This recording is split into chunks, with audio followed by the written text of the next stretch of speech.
pagi sahabat semua, jumpa lagi di M Syukur IPB Channel. Kali ini kita akan membahas berbagai jenis cabai dan tingkat kepedasannya. Bicara tentang kepedasan cabai, maka yang menyebabkan cabai itu pedas adalah kandungan kapsaisin. Nanti kita akan bahas tentang berbagai kandungan kapsaisin pada berbagai jenis cabai. Ya. Perlu Anda semua ketahui bahwa kepedasan atau pedas itu bukan rasa, tetapi itu adalah iritasi yang diakibatkan oleh adanya kandungan senyawa kapsaisin tersebut. Jadi dimanapun juga sel berada, mulai dari ujung lidah sampai ke bagian belakang, ya, pencernaan dan lain sebagainya, itu jika ada kapsaisin yang lewat, itu akan terjadi iritasi dan mengandung rasa pedas. Ya, jadi iritasi ini yang menyebabkan rasa pedas dan lain sebagainya. Itu juga terjadi juga pada lada, misalnya kita mengkonsumsi lada atau juga jahe. Nah, sahabat semua, kapsaisin itu perlu Anda ketahui tidak larut dalam air, tapi dia larut dalam minyak. Sehingga kalau kita ingin mengurangi rasa pedas, misalnya kalau kita ngekstrak cabai, maka kita harus lumurin tangan kita dengan minyak makan, ya. Nah, atau juga kalau kita rasa mengkonsumsinya rasanya pedas banget, itu ya minum larutan yang mengandung lemak, saya kira susu gitu. Atau juga makan tahu, ya, karena ada minyaknya, ya. Dan juga kapsaisin itu, sahabat semua, di cabai itu ada pada plasenta, jadi saluran antara biji dan daging buah itu plasenta, dan pada biji. Jadi gen-gen kapsaisin, ya, ini gen-gen yang menyandikan kapsaisinoid namanya, itu terekspresi hanya pada plasenta dan biji. Nah, sahabat semua, bicara tentang jenis cabai, itu ada setidaknya 5 jenis cabai. Ya, jenis kalau kita dalam tata nama itu termasuk yang disebut dengan spesies. Jadi ada 5 spesies cabai yang banyak ditanam di Indonesia. Ya, masing-masing spesies.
cabai besar, cabai keriting. Cabai keriting itu di Sumatera dan sekitarnya. Besar itu di Jawa, ya. Di Jawa, kemudian di Sulawesi,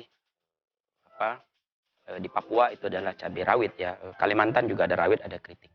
Ya, jadi keriting pun ada yang keriting panjang, keriting semi keriting sebutnya, dan keriting keruel dan lain sebagainya. Kemudian besar juga ada yang besar sekali, ada yang pedas, ya besar pedas untuk cabai industri. Jadi ragam cabai besar itu atau ragam cabai dalam Capsicum annum itu sangat sangat banyak di Indonesia.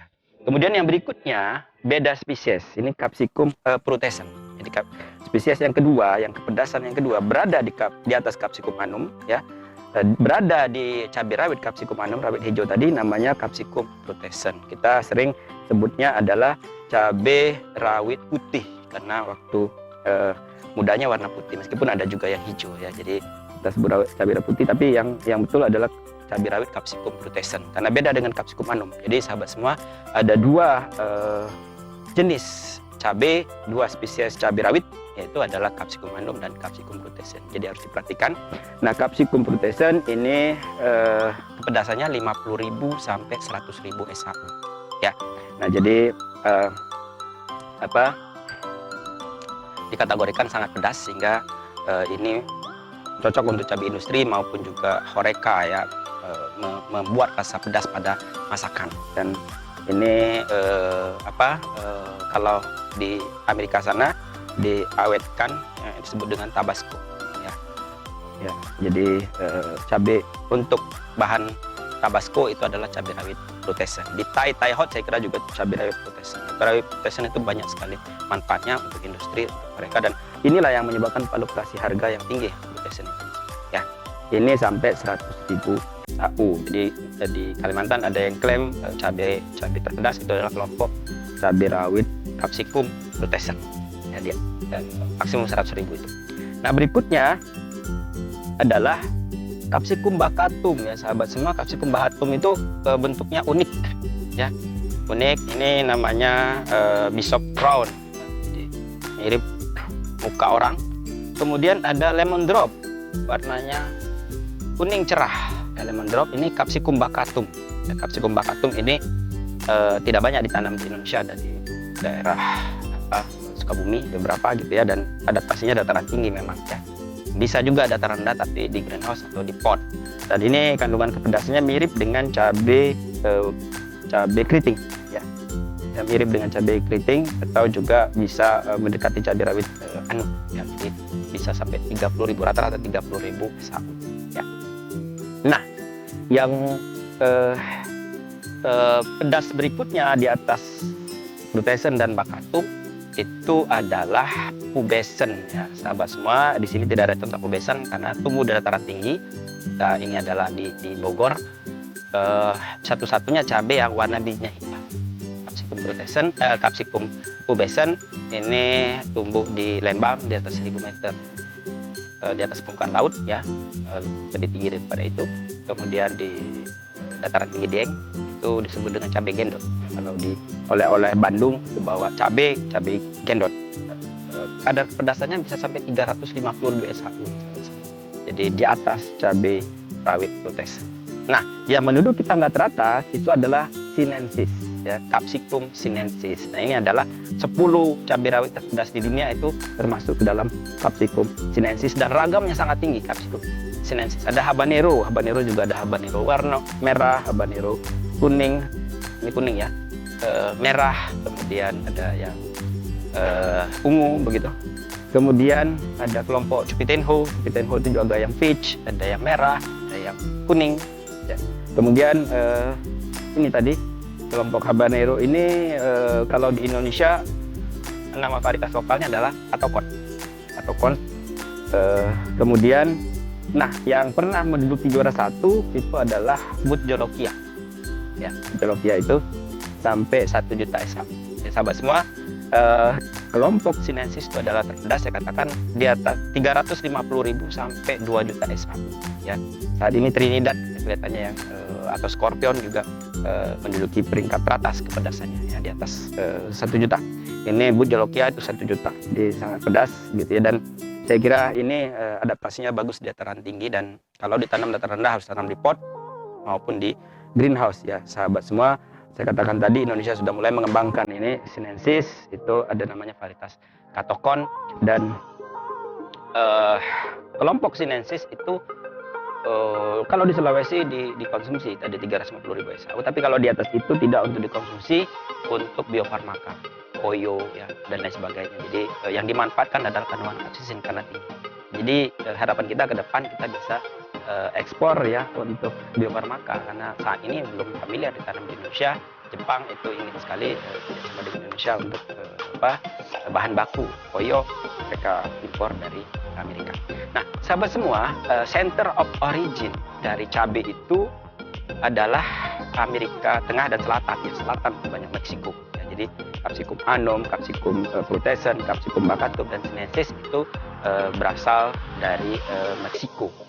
Center of origin ya. Jadi salah satu ciri dari center of origin adalah ragamnya sangat tinggi. Tidak hanya ragam untuk dikonsumsi, tapi ragam spesiesnya tinggi, termasuk juga spesies liar. Ya, Indonesia termasuk ragam atau center of diversity. Saya katakan tadi, ragam yang ada di Indonesia adalah ragam untuk dikonsumsi atau untuk ini beberapa untuk hiasan saja, tapi ada juga untuk dikonsumsi. Dan semua cabai ini bisa dikonsumsi sahabat semua ya, mulai dari paprika tentunya, sering konsumsi paprika, sampai Capsicum sinensis. Memang ada rasa-rasa langu untuk beberapa spesies, beberapa varietas ya. Jadi kalau kandungan antosianinnya tinggi, kadang-kadang lebih langu dibandingkan dengan yang lain. Yang sinensis juga agak relatif langu ya dibandingkan dengan yang lain.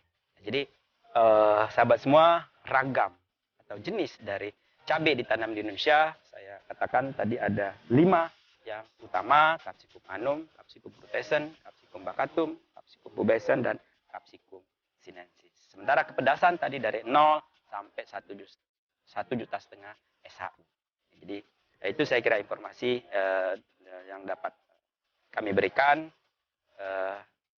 Sampai jumpa di lain kesempatan. Salam sehat selalu dan semangat pagi.